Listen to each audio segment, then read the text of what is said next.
भैया हम विकास Vishwakarma 999X gold studio से एक होली के सॉन्ग लेके आयल बानी जा।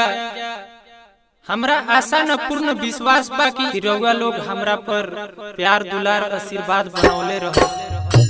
सियावर राम रघुबीर अवध में खेलता रे होली। सियावर राम रघुबीर अवध में खेलता रे होली। सियावर राम रघुबीर होली हो।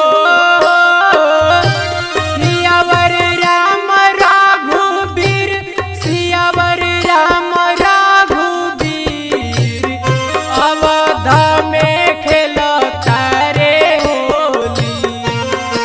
सियावर राम रघुबीर अवध में खेलता रे होली।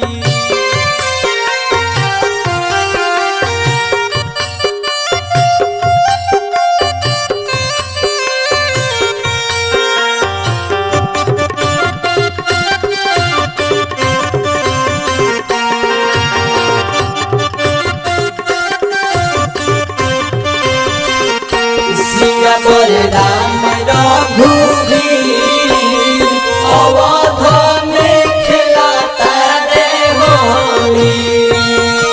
सियावर राम रघुबीर अवध में खेलता रे होली।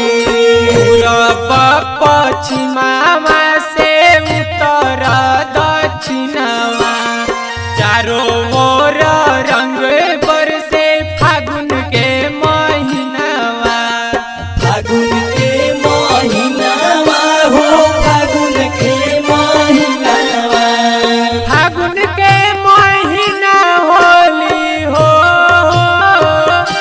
ए हो फागुन के महीना होली हो।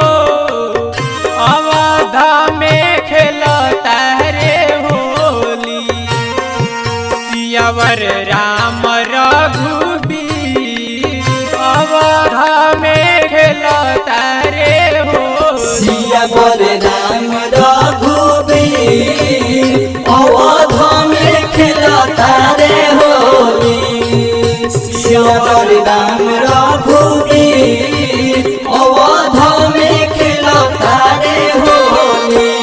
राम लखन होली खेलस संगे सीता माता। चारों दिशा में गीत होली के गावाता।